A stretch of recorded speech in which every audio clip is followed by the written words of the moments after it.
Halloween in heaven. Seems like a Halloween in heaven. little ironic twist, huh? Do they have Halloween in heaven? I don't know. Go around asking trick or treat.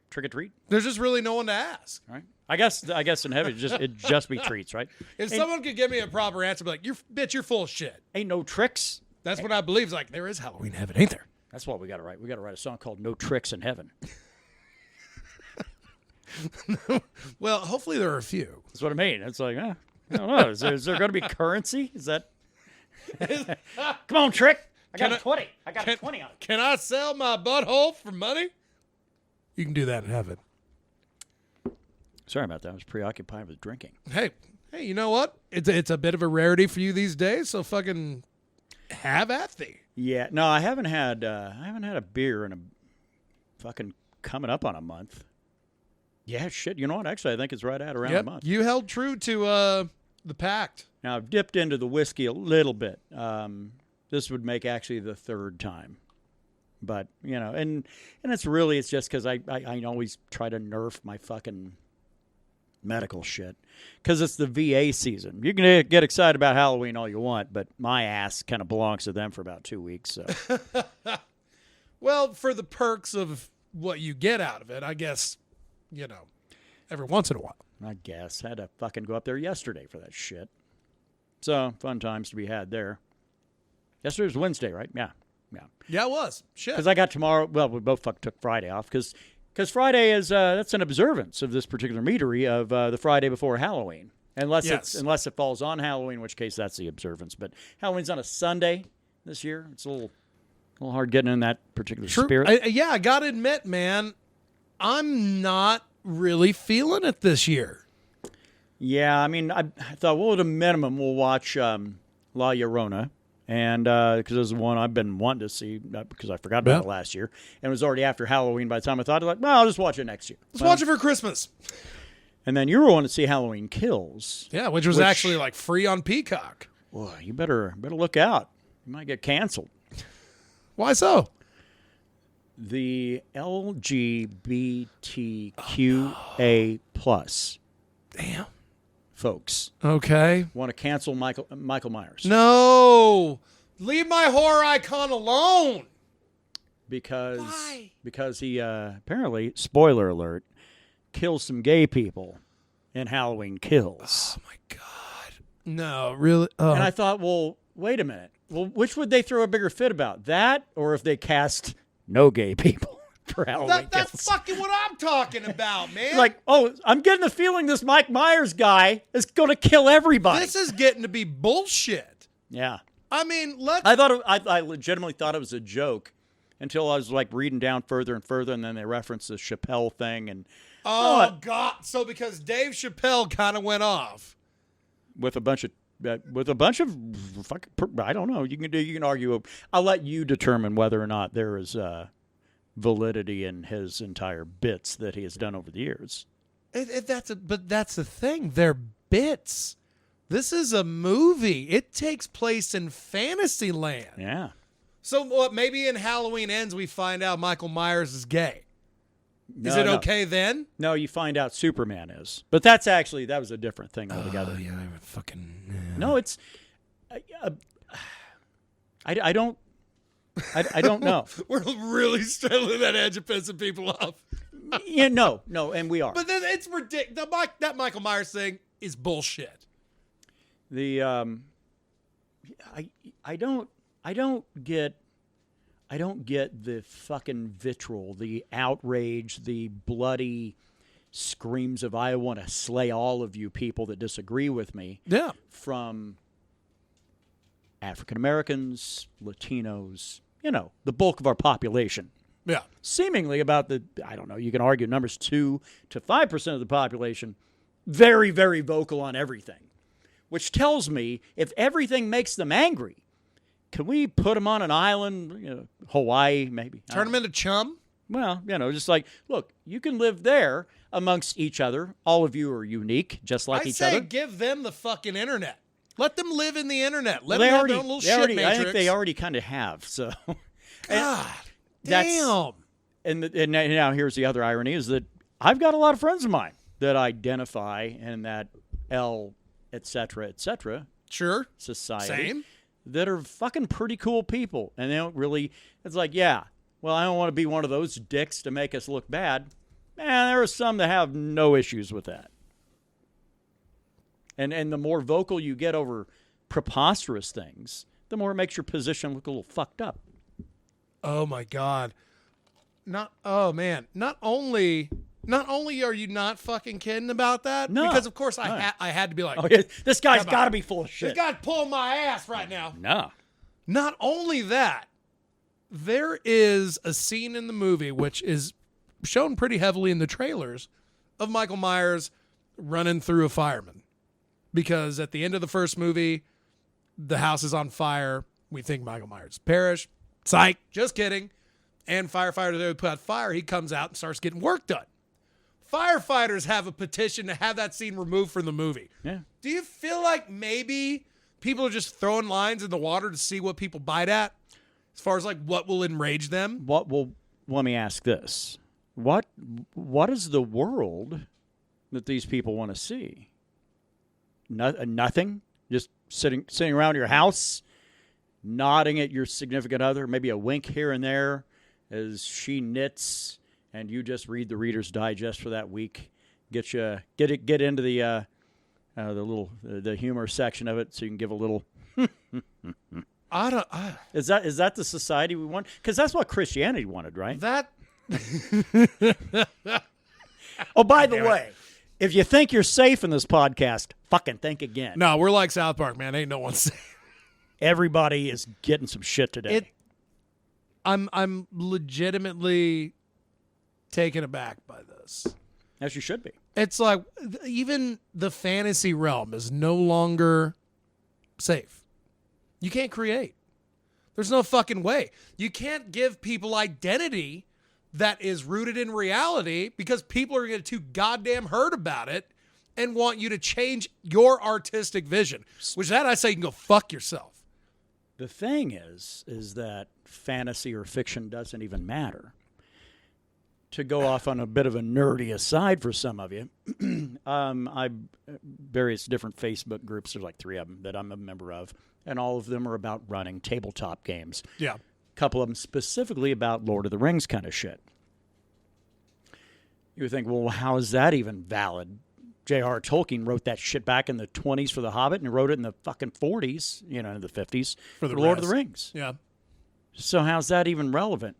Because in these groups where they are wanting to recreate that feeling of the Tolkien universe, Middle Earth, they're wanting to recreate everything about it, plus gay people, because that's where it's at now. It's like, yeah, but really, clearly something like that could exist in his world, even if he was opposed to it, because he was, quite. I'm sure. Yeah, he was, from what I can recall, very not for it. We would call him a thumper. Because most people that had their education through Oxford and things in that age, there was some secularism, but it was not much. Okay. So he's going to come out of that particular school of I'm still, this is fantasy shit, but I'm still kind of following a particular rudimentary formation of my own beliefs that involve Christianity. To plug in my own words for him. And he's fully allowed to do that. But here we are in 2021, and people are running, fantasy game groups, saying, well, we ought to probably integrate a lot more. Okay, if it makes you feel more included. Sure. My problem is that this shit is batshit all the time anyway. Any kind of fantasy gaming I would do, that's my release from this shit. Yeah, which is everybody being pissed off about everything at all times. Yeah. From firemen to fans of the DC Comics universe with Superman now saying truth, justice, and other stuff, not the American way. Truth, justice, and a global community coming together, and now throw me some of that dick. That's the Superman. That's the Superman they have now. It is fine, but I really wish I was a little more better spoken, to get my rage out in a proper way. Yeah, I really because do. otherwise, because you can't do what we usually do and bludgeon it with a hammer because, because then we're really going to come off as assholes. And then you disagree with that, so it means, oh, so you're one of those. You're one of those assholes that have the fucking rebel flag on the back of your pickup truck. No! Yeah. Well, because that's the other problem, right? Yeah. Is because we live in an either-or society. You're either that or you're that. This ain't computers. But it is, man. Are you a 1 or are you a 0? Because it's all fucking binary now. I'm a Q. Well, but that's the thing is that it's either or. Yeah. Oh, until you get into gender fluidity, and I'm not fucking calling you people out. I'm just saying it's ridiculous when you expect the world around you to be either or, but you're unique. Yeah. You know, in your own approach to who you are, what you're interested in. There are shades to gray to what you are, but which you're not. And by the way, and you're not unique. You're not. No. Everybody is fucking the craziest fucking asshole, except for maybe, I don't know, serial killers. But generally, and even them, they're not unique. They're granted, thank fuck that there's not a lot of them. Yeah, but, they're the extreme minority. It's Damn, just a weird society that we live in. That Halloween Kills story wilted me. Yeah. Well, Damn. All the more reason to not give a fuck about this holiday this year. it falls on a Sunday anyway, and what would Jesus say? And we're Have we talked to Jesus? Has anybody called Jesus? see, even then you got to abridge it and go, no, you got to put it in today's reference. No, you don't. There is currently the safe trick or treat going on in our town today. What would the Buddha do? What would Buddha say? He let one rip. He'd say, well, we should all be at peace with each other and eat really hot food and enjoy ourselves. Oh, all the other shit, it's all tertiary and it doesn't mean anything. Just because it means something to you doesn't mean it means something in general. No, but the internet has allowed, and social media has allowed everyone a platform to stand on the tallest mountain they know that's called Facebook and scream who they are and scream their disagreement with who you are, because clearly they are the only ones that matter. Because, and then they try to group it into some big movement, and they're a soldier on the front lines of that movement. But at the end of the day, if you have a really heart-to-heart discussion with some of these people, it's actually a modicum of selfishness is really all it is. Oh, yeah. Absolutely. I couldn't fucking agree more, man. And it's not even disguised very well. But because the fact is we're kind of also a polite society, it's like, oh, well, that's cool. You know what? You do what you got to do. That's fine. I don't push my hetero views on you. So, hey, we're cool, right? I will say this. No. In my mind, Latter-day Saints folks are no longer the ultimate offenders of trying to push their shit on you. Yeah. There's a new breed out there, and there's way more of them than fucking Latter-day Saints cats. Yeah. I might have to go see what them Jehovah's are up to, man. No, you don't want that either. Those assholes found a workaround for the coming out here pissing you off on Saturdays. I get a letter in the mail from this town. I went, what? I mean, normally if it was like some other shit, written in pretty cursive on the front. Yeah, and I'd just throw it in the trash, right? But Good man. I thought, who the fuck is sending me a letter? That was the weirdest thing. Like, this is somebody that hadn't heard about Messenger? Is that? We have a telephone. No, and it's actually, and I thought, well, it's a little thick. I thought, oh, I bet there's some Scientology shit. Lighthouse is in there. And I open it up, and it's the Watchtower. Oh, Watchtower. Yeah, that's their shitty little rag. Which one's a lighthouse? I don't know. I don't know. The JWs, it's always been the Watchtower. Jehovah's. It was like, can I leave you some literature? Like, no. Well, you can if you just don't mind throwing it in the dumpster on your way out. You're just like, oh, giving me your trash for me to throw away. See, my grandfather really fucked up when he was around, because when they would come around to chat, he would welcome them in. Well, that's a to problem. the shop. To the shop. If you get them in your house, you've got company all day. But they would hang out in my fucking shop for hours. That's what they would do inside your house. But my grandfather would primarily be the one talking to them. And he wasn't a Jehovah. Yeah. It's just like he was a curious motherfucker. Well, and there's nothing wrong with that. No, but we're still getting fucking letters, and that man's been dead 7 years. Hey, I get them, and I have done nothing but run them off. God, I'm gonna put some farts and maybe a couple pubes in an envelope. Send them that way. They had it pretty smart here about 5 years ago. So they'd sent them out, and it's this late 20s, big titties. Sounds like a song. Nice, nice tight-fitting kind of dress, kind of a thing. You know, wearing a dress because it is traditional, but a little tight round through the hips to know what she's carrying. Is that due right? to cheeseburgers or a choice of a smaller size of dress? It walked that line, right? It walked that line. So, and it'd be that one. And she's the one knocking on the door, but standing out of sight down at the bottom of my ramp is this big fat Hispanic guy that's there to make sure nothing goes too weird with this whole proselytization, right? Mm-hmm. And then when I realized what's going on, I mean, as much as like I will always give the attention to an attractive lady, that was one that's like, oh, you assholes, you got me. You're going to have to go now. You got to go. This is too dangerous. I could become a Jehovah at any given moment. But that was, and they did that, and like I said, that was like 5 or 6 years ago. Yeah, 6 years ago, 2015. And then after that, it became like just a constant run of elderly ladies, elderly dudes, you know, I mean. The typical run.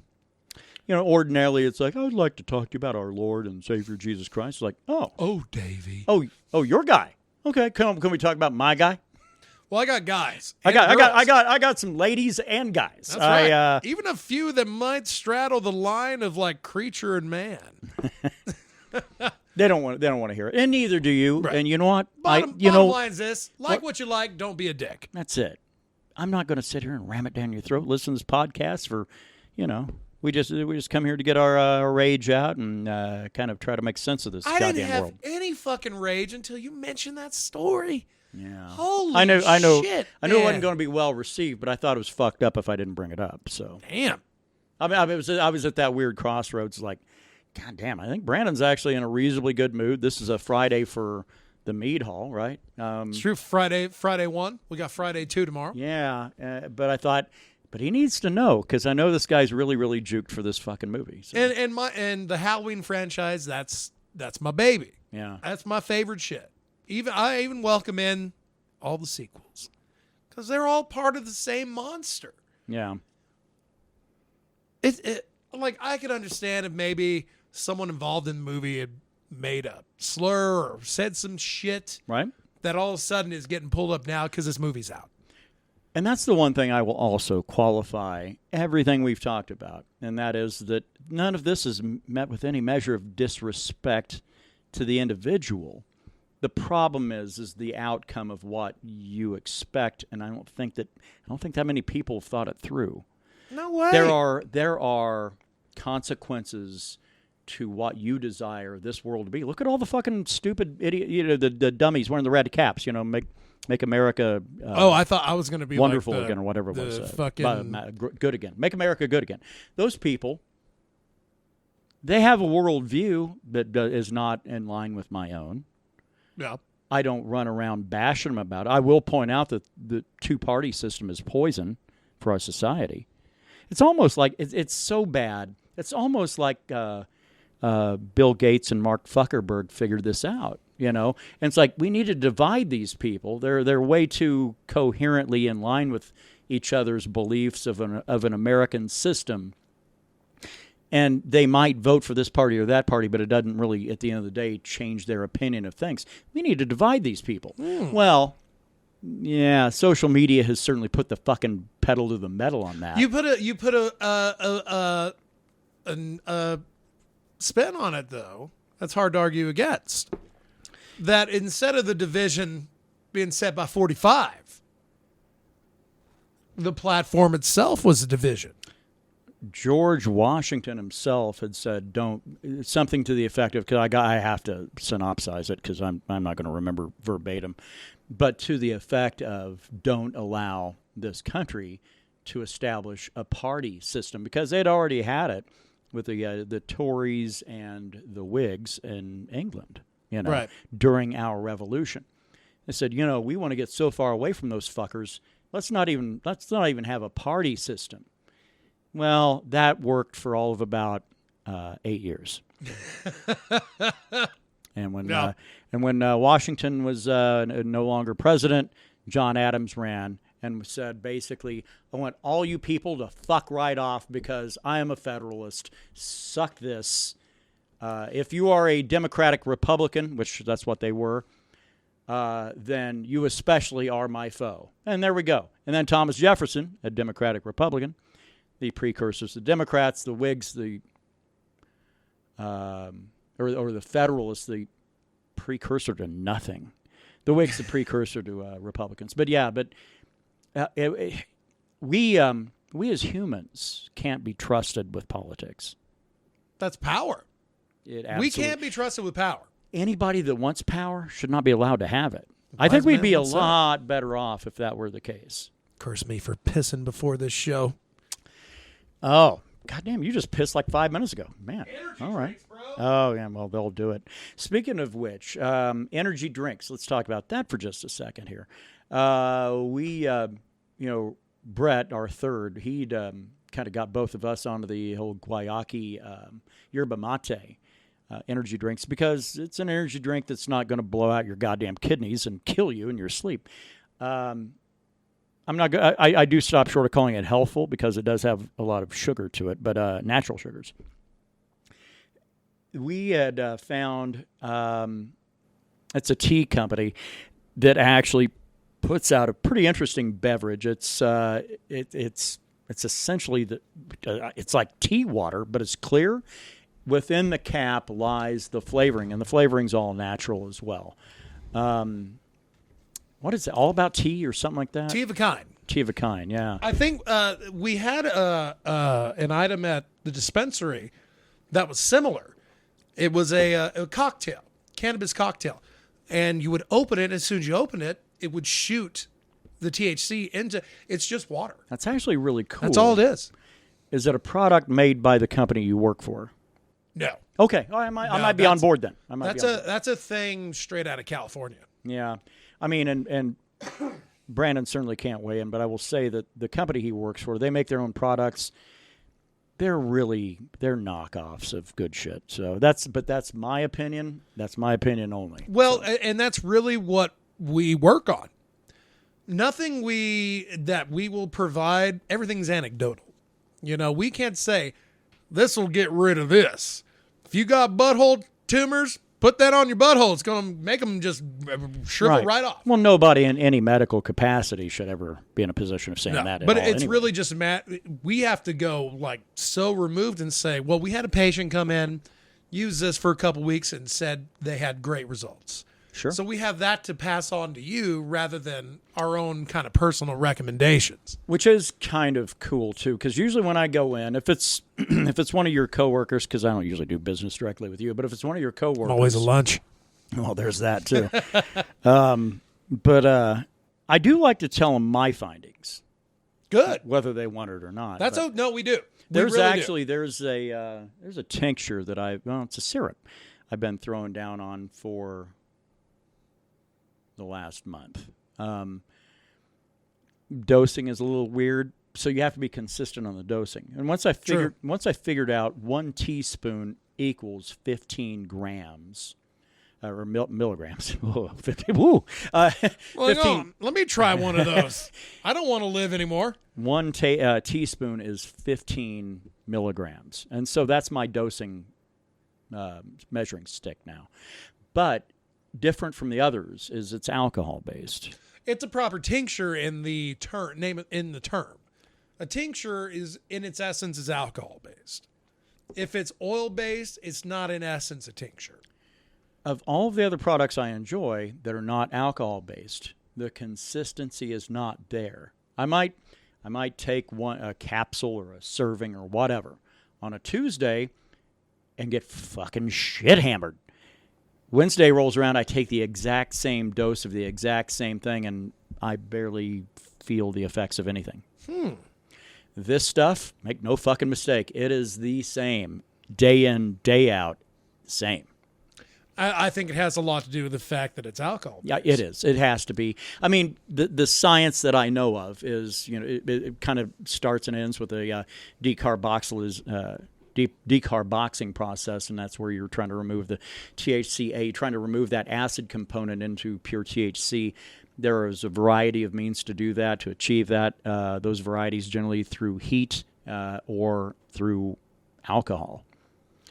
And they're starting to incorporate other ones as well, but those are the main two. Traditionally, heat and alcohol, the only two. The only two ways to remove that particular acid molecule to create THC. Because you have to remove that acid molecule because it essentially your body protects itself from being able to absorb THCA. God damn, my body's so stupid. Your body kind of is, because you've got to take a massive amount. Man, I took coworker made some delicious cookies. This dude's like going for his culinary shit. And he was like, yeah, bro, put a lot of weed butter in there, man. Tried them. I was like, man, those cookies were delicious. Still sailing fine. Now, the one thing I would say to people thinking, oh, yeah, well, he hadn't had my can of butter. Brandon is Captain America. I'm a man of the realm. In that I've seen you put away 200 milligrams of edible content before. Now, granted, when you then turn back to flour again, then it does seem like it does then kick in to a degree. Oh, yeah, that's the great thing. When you had created the Green Dragon many moons ago, which was really, in essence, an alcohol tincture. And again, yeah, exactly. That you would drink like it was a drink. But I forgot where I was going with that. Excuse me. Essentially, well, your ability to... as soon... Like, I'd take that shot half hour, I'd be like, well, I feel a little drunk, but really I don't feel anything from the THC. As soon as I light up, it's a different feeling altogether. And I always get it right in the eyes first. Yeah. No, that's generally where... If you're going to get a psycho, what the hell am I looking for? Psycho, not somatic, but if you're looking for that particular reaction, it's going to probably hit you right there, smack between the eyes first, right where your third eye. Joe Rogan goes on and on about where that should be. Your perineal eye. Is that it? Yeah. Gross. Yeah, I don't know, but it is the third that the yogis are always talking about, that you have this third eye that exists right in the middle of your forehead, and presumably that's why a lot of stoners seem to think that, hey, this is kicking in because it's really hit me right where my third eye should be. Right. Absolutely. Whereas we all know your third eye lies down in them britches between them pockets. That is true. Ladies, and I'm always, be a little more kind, huh? Always scratching that eye. Oh, so I've got to ask, and I think I already have, but for the pleasure of the listening audience, bring it. So, ruling on the field would be, so I'm out doing my day job out last weekend. Out from a parking lot doing what getting back to the normal shit of working on the weekend. Yeah. Because that's what everybody's working for. According to Loverboy, right? So I'm out there, and there's a line of people that are doing business with a transient company. They come and go. They make it sound like they're selling sage and shrunken heads. Transient company. They're here for a couple of weeks, and then they are gone for a year or more. So the question is this: is that man and his wife, they're standing there about to buy some of the things offered by this particular vendor. She is a heavy lady, as most are, right? I mean, according to the numbers. For this particular transient group, I would say so, yes. But in general, they're like, oh yeah, like 30% of the U.S. population is morbidly obese. Like, yeah, I believe it. That underbelly sticks out from your little fucking chones. Yeah, it is. Bad news bears. Yeah, well, because you'd coined the phrase "gunt," right? I didn't coin it, but I do keep it alive. Yeah. So my question is this: so this rather large lady, who has no reason to believe anyone has sight of her from behind where she's standing, but she forgot about me. It took me a second to remember the story. I got to ask, how many knuckles are allowed to disappear down the back of your waistline for, I don't know, for any practical purpose that might be there? So we're talking when you're in public and you got to travel south of the equator. She looks left, she looks right, sees no See, one. that right there is already a red flag. If you have to look around before you do it, if it's just a little knuckle to like fix a fucking wadded up undie or something. Yeah, if you got like a you gotta look around for that shit. You got a waistband a little out of place. Okay. No, if you're looking left or right, you're trying to. Well, I had to ask for the ruling because it wasn't one knuckle. It wasn't even two knuckles.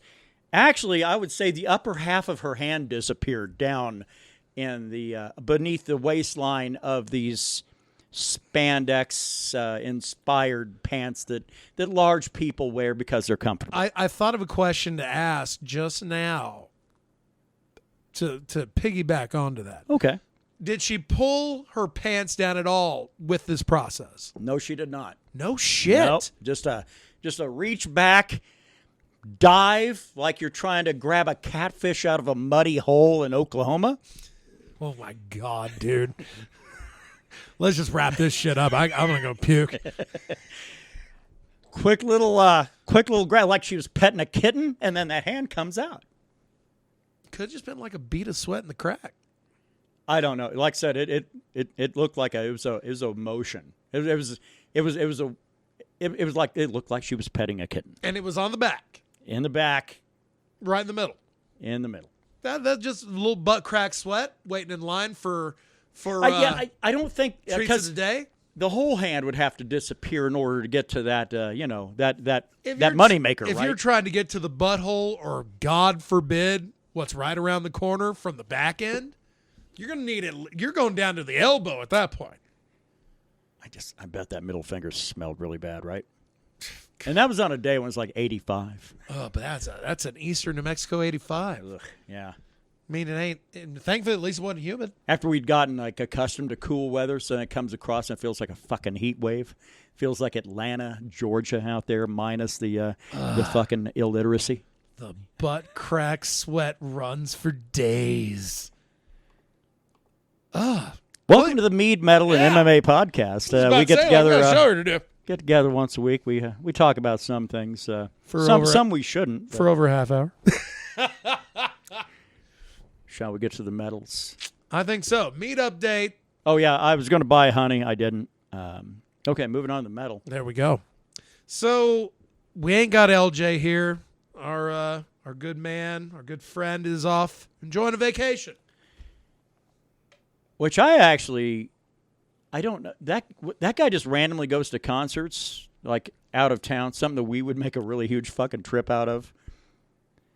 And that guy randomly does that just for a good time. I can't imagine what his goddamn vacations are. I know, right? He did mention potentially making it down here for a live sesh. Good, because I want to jam with that guy when we get done. Absolutely. Absolutely. Well, so all these fucking guitars around here just for looks. We're not fucking... I'll plug in, I guess, anybody out in Hollywood who thinks they're a rock star, right? You bet your race. So it's us today. It's us today on Metal. Just us and Alec Baldwin. But thankfully, there are 2 albums coming out, one in about 3 hours. Both, actually, right? I would assume 10 p.m. Mountain Time is the drop time of albums that drop on a Friday because it's midnight Eastern. That's true. And normally on a Thursday, Kev's crashed out, and I'm kind of getting a little bit of a taste. And then I head out. Might actually get a proper listening party. And I don't know if we're doing both. We 10 p.m. and we're going Jerry Cantrell. Oh, absolutely. Yeah. That's the one I'm like, if we're doing one tonight out of the 2, we got to do that one first. I'd say both are on the table. It just really depends on what we're wanting to do horror wise. If we're not feeling that shit at all, maybe next year is a fucking year to watch La Llorona and Halloween Kills. I don't know.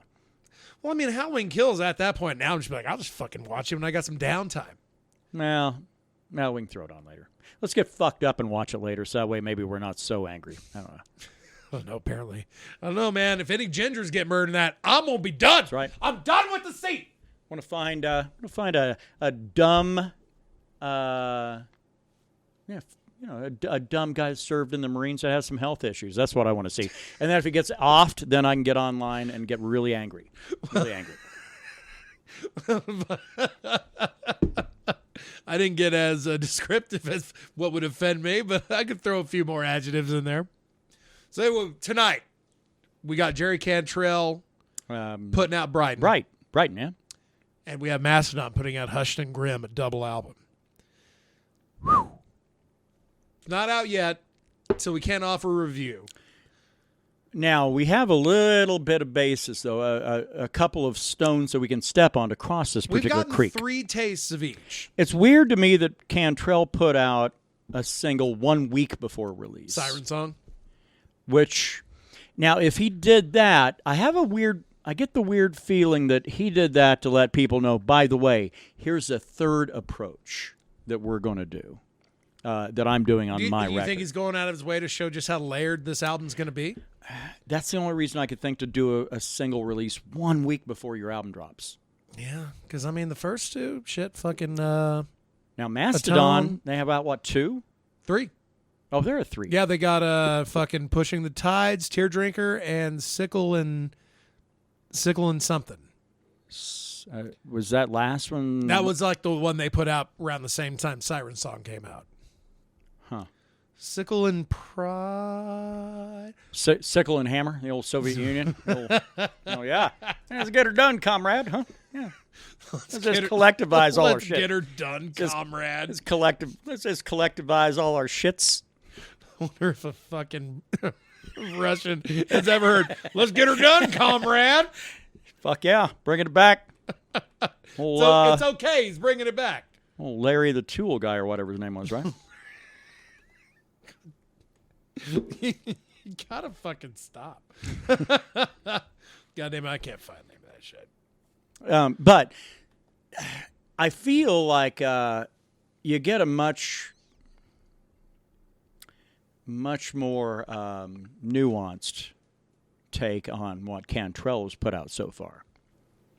Because that's 3 out of, 10, 11, or 12 tracks. Yeah, 10 to 12. Mastodon put out, 3, apparently. A double album for those guys, that's probably 18 tracks, right? Yeah, and Tear Drinker and Sickle and whatever the fuck it was, those, Pushing the Tides, that one is like the jam. That one, and now that's the one, though, that fucking wants his name. The drummer is the lead vocalist on. Troy, the bass player, does the verses, and Brand Daler, the drummer, does the chorus. Yeah, because I'm not, man. I'm a casual Mastodon Sickle fan. in peace. And people started losing their shit when they saw the drummer was listed as the lead vocalist on that track. Man, then it's clearly people that are old Mastodon fans, right? Yeah. Now, and I started going, well, this is fucking dumb. And then I thought, well, what if somebody was to tell me, man, I don't like the way that Brett Hines sings. I go, well, you can go fuck yourself, and it's time for us to either fight or you leave. One of the two. Either way, you better gag. There it is. Maybe I'm not a casual fan. Well, it's okay, like in Metallica. Shit, man, I'm a Hetfield fan for days. Well, that's the only guy to be a fan of in that band unless you're a bass player. Or like a fucking just lead virtuoso. Then you're a Kirk fan. Yeah, but man, they're so much better. I that's what I'm saying is I think that sure if you're going to be a fan of if you're going to call somebody a virtuoso in that fucking band or a genius musically, it's not Kirk. It's fucking Hetfield, man. People would be amazed at the solos that Hetfield gets credit for. They have no idea. Right. Shit, they'd be surprised at the fucking solos that Cliff Burton gets credit for. Right. Man. Bottom line is this. Which one do you think is going to pay off more between these two? Jerry Cantrell, clearly. I mean, it's been a long damn time since Boggy Depot. Very. And a lot of shit has happened in his life and his band, too. And I like the idea that... So, I always try to figure out what's the worst thing that's going to happen, and I know what the worst thing is. The worst thing's the internet, and so I have a weird feeling. So he's going to put out Brighton, and fans are going to go, yeah, I could just hear Lane singing blah blah blah blah blah blah, and it's fucking nothing to do with Lane. This isn't even Alice in Chains, even Jerry's own projects, Boggy Depot and Degradation Trip. None of those had fucking anything to. I mean, they had a lot of downer shit in them, sure, yeah, but it's nothing specific, and that's why Black Gives Way to Blue was perfect, because they did it as Alice in Chains. Yeah. There you go. There's your tribute. Oh, you don't like that well enough? Guess what? They put out Rainier Fog, allowing you to have a second tribute again, basically. Or don't forget Devil Put Dinosaurs here. There have been 3 post-Staley albums. I didn't feel that one was as much an homage. I felt like that one's more just like Alice in Chains going to get a little heavy. Yeah. Mission accomplished. Right. Rainier Fog was like, oh, yeah, and not just Lane, but also Mike, I feel okay, like Rainier Fog is an album that even hardcore Alice in Chains fans of the whole era will put in their top 3. Yeah, and they fucking better, If you don't like anything Alice in Chains did after the 90s... You're an asshole. Yeah, you're an asshole. You're a problem. You're definitely a problem. Big problem. But I feel like I hate to sound like a goddamn. I feel like I'm throwing down like weird greens that taste like dandelions and shit. So in my opinion, Jerry Cantrell's solo shit, I think, does a couple of things that I think really illuminates what he does very, very well, and puts him in a spotlight of what he is capable of doing. And I think that's why his solo albums now, the third one that'll be dropped coming up this evening, really, really convey that. Yeah. I mean, I wasn't aware of Cantrell's solo shit when Boggy Depot and Degradation Trip came out. This is the first album I am anticipating of his. Yeah. And it almost kind of grabs me like, oh, this is what Alice in Chains would have been if they had told Lane Staley, we can't deal with your shit anymore. Yeah, shit. Well, I mean, in essence, like, tell them to, like, kick that junk. We're going to have to get the fuck rid of you and move on, instead of shutting the shutters on that band for almost a decade. And I mean, and I get it. When people say, they should have changed the name of the band after Lane died. Maybe, but I don't know, because I'm not the one that really has that call. That's Jerry Cantrell. But has there ever been any doubt in your mind that Alice in Chains wasn't Jerry Cantrell? After Facelift came out, Dirt came out, man, that just showed that this is... I mean, even the one that a lot of people like to hate on, Sap. Sap is a fucking... That's You're solid. A cunt if you hate Sap. Yeah, right. And Sap and Jar of Flies, those were albums that were written just to get out of a fucking record deal. Yeah. As your Boston Second Stage and fucking something, whatever. Yeah. Don't Look Back. Yeah. Speaking about bands that put out albums specifically just to be done with contracts. Right. Oh, fuck, really? Yeah. Damn. Yeah. I hate to do this. Boston's been a lot more tragic, though, because... I gotta go piss again. God damn. I know, dude. It's bad. It's bad. And I don't want to get... Because I'm pulling all this shit from memory, and Boston, I mean, it was a band that was just endemic on FM radio as a child. If you're listening to WPFR in Terre Haute, Indiana, goddammit, you're going to hear... Boston, a lot of cuts off of the first album and off the second album back in the day. And the first album, I think, was actually a labor of love, and as was the second, because really, Don't Look Back, they had a lot of things that I think it was a lot of extra great shit that they just didn't plug into Boston, their first record. Now, when they got around to doing... What was that? Final Stage and fuck, I don't know what else followed. One of the last things I bought on vinyl was that third Boston record, because rather than fulfill the contract that they had, they just went ahead and said, fuck it, we're not going to do music anymore, even though basically the genius in that band, and I can't think the dude's name, sorry, I don't know what to tell you. That's fine. But that guy had a studio And he basically was known for like putting together a lot of really talented musicians and creating bands out of them and recording them and putting it out. And the label was like, "Hey, goddammit, it sounds a lot like you're doing what we want you to do for your band," you know. And then there was a little bit of a weird falling out between Brad something or another, the lead singer, Brad Delpy. Hey, Look at that shit. Look at that shit. Yeah, look at you. A weird kind of falling out because the guitar player genius behind the whole band. Yeah, I think that's very telling. I can't remember that cat's name, but I can remember the lead singer's name. But I think it's they did kind of patch things up before that dude died in 2015, I want to say. And I think it was like an OD, suicide by OD, I think. Ooh. Yeah. Oh, planned overdose? Yeah. So we're not going to get any more Boston with the original lineup. But I also then would have to ask you, is that going to break your heart in any way, shape, or form? When's the last time it's like, man, I'm looking forward to that sweet Boston release coming up? I don't think anybody said that. Not since like 1979, maybe. Yeah. Well, shit. Let's talk about the UFC. Because it's really, let's be honest, it has been a while. Fuck. Since we had a card to actually give two fucks about. Or one that comes on around 5 o'clock, maybe? Oh, well, yeah. Well, we're still not getting that because this is going to be from Fight Island on Saturday. Yes. Good news, it's free if you're an ESPN Plus guy. Yep. Which I think that's pretty dope, you know. Hey, I'll be throwing that bitch on then. Why not?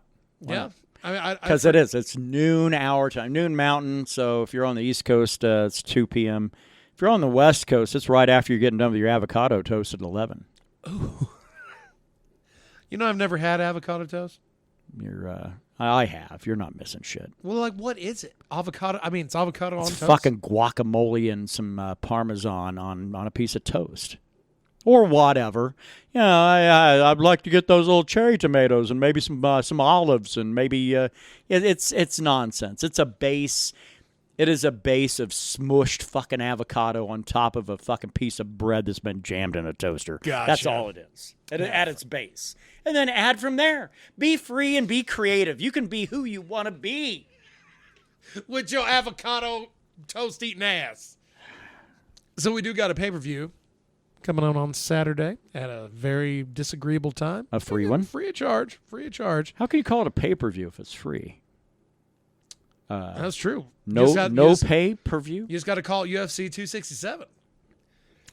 The bufferless 267. Right, man. Fucking since what, UFC 11? 11. Bruce Buffer has been on every main event since UFC 11. If anybody breaks his record, that's cool, but I will be dead and gone before that ever happens. And by then, no one going to give a shit. Yeah. Everybody's going to be like, yeah, that's cool, but you're no Bruce Buffer, motherfucker. So he has COVID. Yeah, I was going to say, it was Rona that sidelined him, right? Yeah. It wasn't even just like a choice. It's not like he had a fucking stand-up gig or a hunting trip planned. He should have got with Joe Rogan and got the horse dewormer and monoclonal antibodies and Brennan Schaub's cock right in the butt. I mean, he should have done That's Rogan. the smallest of the regiments. That is Rogan's approach. So and it's so funny because all of the bad line is it's been decided, because if you're over here, if you think immunizations save lives, you clearly voted for Biden and you hate Joe Rogan with all of your being. If you're over here, well, your Trump lost the presidency, but I ain't getting no goddamn vaccines because that's for suckers and Democrats. I ain't no sheeple. And those are the two sides. Those are the two sides we're on. You know, one side is science is usually right. The other side is science is rarely right. Look to the smart people in this world like Dog the Bounty Hunter. Nearly got that motherfucker. If he wasn't dead, he would have got him. God damn. UFC 267 on Saturday morning. Get up and either watch cartoons or violence, kids. I say violence every day. Every day. You do. Oh, shit. Do they even show fucking cartoons on Saturday? Well, I guess they do. Yeah, well, fuck. They show cartoons all the time now. Yeah. But watching it on your television at 9 a.m. on Saturday, those days are dead and gone. Yeah. There are channels that do it now. So we're just going to, outside of the honorable mention to Amanda Hebus fighting at strawweight. She was on the main event on the prelims, right? She's fighting. Man, look. How do I say this without fucking sounding like a real asshole? It's that girl with the wonky eye, right? It might be. Okay, if I had a rating system, the most attractive woman in the UFC, in my opinion, and only my opinion. Well, okay, Jessamine Duke's gone. Some of Ronda Rousey's hangers-on are all gone. Okay. Wow. Well, I clearly have to go Brazilian, right? You don't have to if you don't want to. No. I think Mackenzie Dern is the most attractive. Now, I get it. And you're going to go, what? That bitch has been punching that nose. That nose is getting a little big around that bridge. And la, la, la, la. I know. I think it gives her a je ne sais quoi. A certain I don't know what. Yeah. I really do. Yeah, for really pretty women in the UFC. Yeah. Now, if I had to start, now that would be my number one. My number two would probably be Valentina Shevchenko, I think. My wife is number one in my heart. I've got a few other ideas for 3, 4, and 5 to round that out. But if I were tasked with having to go from the bottom up, Amanda Hebus' opponent would be that one. She may very well be the thumbnail of this podcast. Just because of the picture I'm looking at. She's... I feel bad for her. I feel bad. It's like... Is it fucked up to feel bad for someone that is ugly? Should I not use ugly? Should I have said not attractive? Not attractive is the right word. Is that nicer? That's okay. Well, I mean, potato totter. For someone that doesn't look like a shit storm of appearance. Is she looking at me or the sausages behind me? You'd kind of have that, right? You'd kind of be constantly looking off in the direction. I am looking at pictures right now, and I know I'm going to hell. I'm actually a little shocked that athletic commissions are cool with that. I mean, you are so lucky I can't turn this fucking laptop around right now. So having said all of that, moving on to the main card. I think Hebus beats his ass. So on the opener, we got Volkan Ozdemir fighting Magomed Ankalaev. Light heavyweight, big boys. Ozdemir is going to have to figure something out. If this dude fucking gets smoked again, I think he starts getting the talk, right? Didn't he win his last one? I think he won his last one. Hold on a second. Maybe. Pull up his shits. I just know this. That guy was he went on a long streak, and everybody was like, this guy can't be defeated. And then suddenly that got shut down by DC. Yeah, the split loss to Dominic Reyes. The dude beat Latifi and then Alexander Rakic. But then Yuri Prohaska fucking put him down. Yeah. Knocked out second round. Okay, so I think his job's all right. But job should be okay, and it's light heavyweight, big boys. But I do think he, looking back to when he fought for the belt, he was clearly overhyped. Yeah, agreed. After that, this is going to be a fight a lot of people got their eyeballs on, man. Li Jingliang fighting old Kamzat. Chimaev is, and Dana White doubled down again, saying that guy he wouldn't count against it that one day that guy's going to have a belt around his waist. My problem is Chimaev is he's a little bombastic, shall we say? Well, really, if you want to boil this guy down, most of his fights, except for Meerschaert, starts with a 1-2 takedown. Yeah. Left-right takedown. Right. And then that's where the fight usually finishes, be it 5, 10, 15 minutes for that spot. This is the same man, though, by the way, that got COVID and then said he's going to retire because he'll never be the same ever again. Yeah, a guy that hadn't fought in over a year after having all the fire in his ass. And his one record that he had got beaten. That chick that got beat last weekend. But She had a turnaround fight in 7 days. Yeah. Beating Chimaev's 10-day window. July 16th, July 26th. So, I think, but Li Jingliang can't be fucking count out either. Dude's last 3 wins have all been by knockout. We'll see. It'll be one that I'll be curious to see the result. Khamzat Chimaev is actually the real deal that Dana White seems to think he is, and Dana White loves a lot of Slavic people. Church. Well, we'll see what Chimaev we get. If that guy gets fucking just laid out by a rising Chinese dude, we'll see what happens. God, man, that would just totally derail everything. But hey, if it hadn't really started yet, if you ask me. If he wins this fight, we'll see what happens. After that, heavyweight boys, Alexander Volkov taking on Marcin Tybura. Man, we have seen get his ass beat in Texas. Tybura and who? Alexander Volkov. The one that Mark Hunt, the one that fucking Derek Lewis knocked out. Yeah.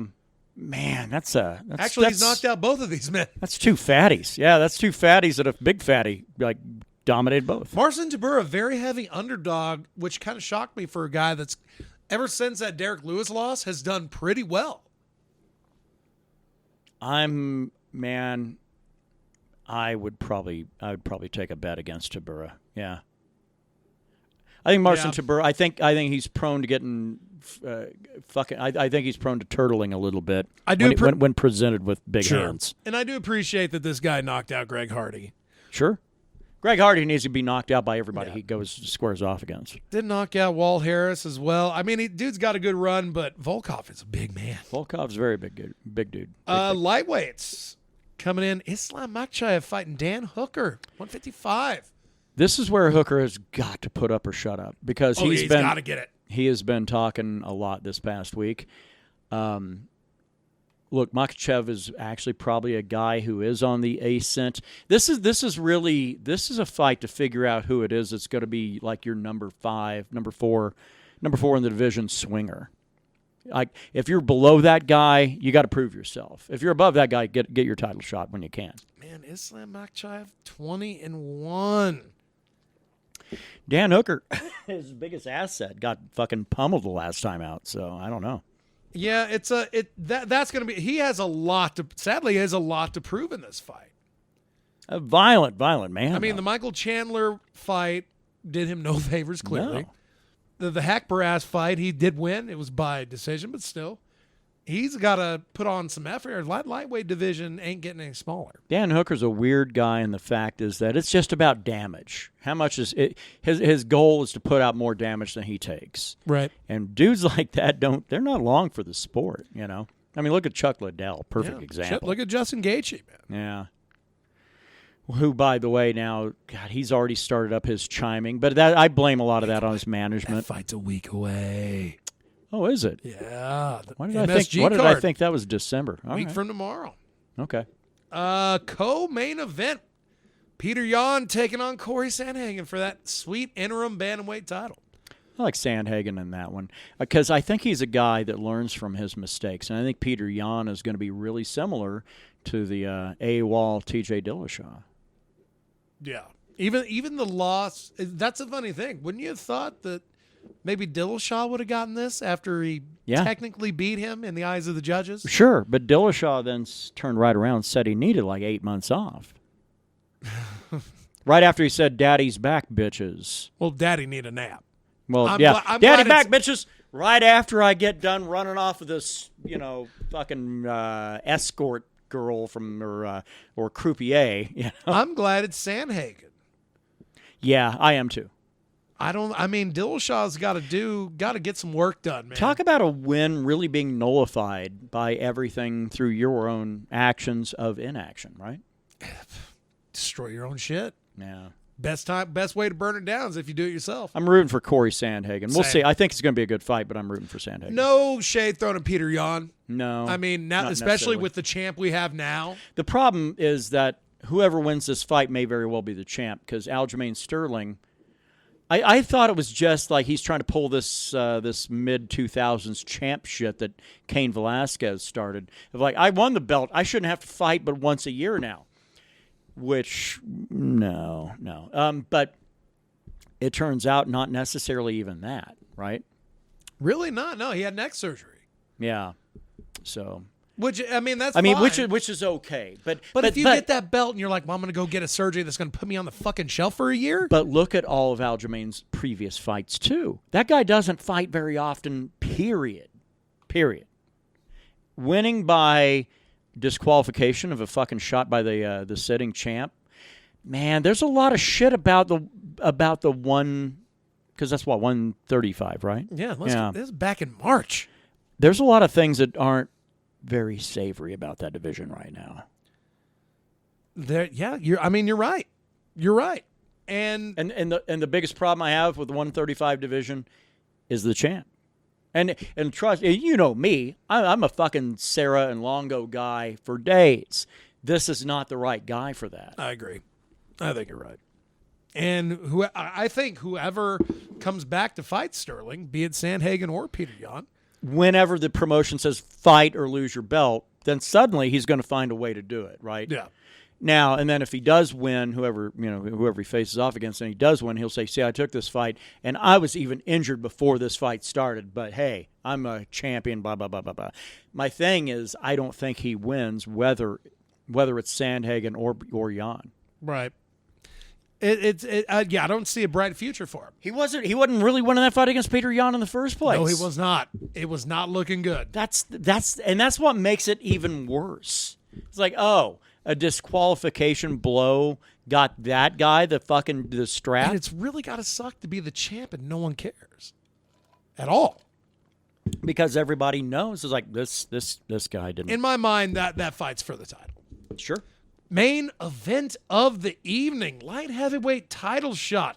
Your main champ, Jan Blachowicz, fighting 42-year-old Glover Teixeira.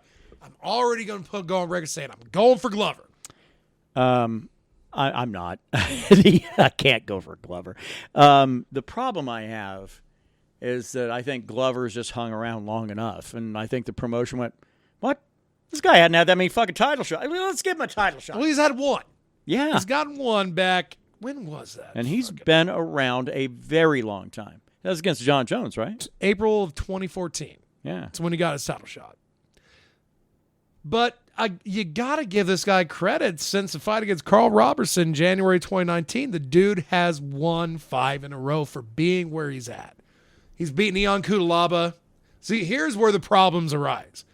Ion Cutelaba, Nikita Krylov, Anthony Smith, which I kind of view that to be the biggest one, and Thiago Santos, which he rear naked that guy back in November. It reminds me of the Dan Henderson-Michael Bisping fight, even though Michael Bisping was a little bit younger than Dan Henderson, not by a lot, but it's the old man. Yeah, but my problem with Glover is that I don't find him as likable as Dan Henderson. Dan Henderson's like, I don't give a shit. I'll punch a blind man. I mean, there's... Well, then that just shows what you find likable. Now, I'll kill you even if you're not ready for it. You've watched professional wrestling with me. You know where my fucking kind of odds lie in morality. You, sir, right? are a heel through and through. Yeah. So, no. So I assume you're going for Polish power. Not that you're going for Polish power. Actually, the interesting thing about Jan Blachowicz is that guy has lost, 5 fights in his career? Jan, let's see. I got Glover's pulled up. 28-8. 8. Okay. Now, that guy, if we remove like a couple of early ones when he's fighting and some Polish one a long time ago, remove a couple of those. I mean, he lost his first professional fight, Yeah. He did fight Houston Alexander in fucking Poland. That's kind of weird. Right? Anybody fighting Houston Alexander nowadays. But yeah, so he was actually kind of on a big upswing. Wins his first UFC fight and then drops 4 out of the next 5. Yeah. No, you're absolutely right. And then gets the championship. What does that make him? It makes him fucking dangerous because he actually learned from his fucking mistakes. Well, okay, he drops a TKO loss to Thiago Santos February 2019, then knocks out Luke Rockhold. I remember that fight. Takes Jacare to a split, knocks out Corey Anderson, TKO's Dominic Reyes, and then fucking defends his shit against Israel Adesanya trying to make a name on his ass. Yeah. this guy has proven like this is the light heavyweight guy. Yeah, and he is until he doesn't want it anymore. And I don't think Glover Teixeira is going to knock him off that fucking perch. I'm rooting for it. If it doesn't go down, I don't know, man. I have no doubt that Glover's a good guy. Everybody always talks about, because he's from like fucking Massachusetts. Well, lives in Massachusetts or whatever now. Sure. And, I mean, because I can remember when we fucking fought Rumble, and Rumble just destroyed him. Because the whole build-up wasn't necessarily Glover's fucking ability. It was how great of a guy he is. Yeah. And I thought, well, Rumble's a good guy, too. Did the same thing, and did the same thing with Gus, and Rumble made him cry. Like, I can't enjoy myself. Look at that man over there. Yeah. Look at what I did to him. So let's get on to the picks then, shall we? Budweiser on the left. Yeah, going Bullet Rye over here. More or less on a dare, but it's a Friday number one. First Friday. The Good Friday. The Good Friday. What are you jamming? I'm going to be jamming. I kind of know what your pick. I'm going to go Mastodon. Yeah, I'll go any Jerry Cantrell probably. But I'll throw in as a caveat old ass Ozzy too. Very nice. Always a good shout. Chingasos. What do you hope we see that we probably won't see? Oh, I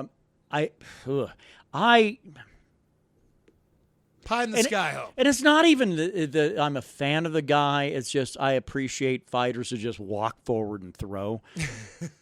I think a Dan Hooker, fucking Dan getting a finish, the Hangman, like in the first minute and a half, like a plank, like KO? first minute and a half. Ooh.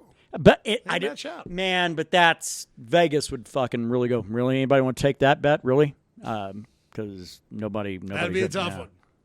It's like, yeah, Vegas would be like, give us $10,000, we'll give you 100 if you're right.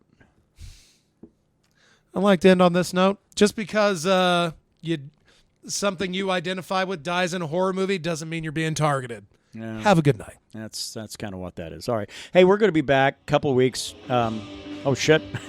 We'll be back, and LJ will be back as well. It's like we're getting played off on the Oscars. Oof. Yeah, it's like, we're going, hey, I want a better America, and I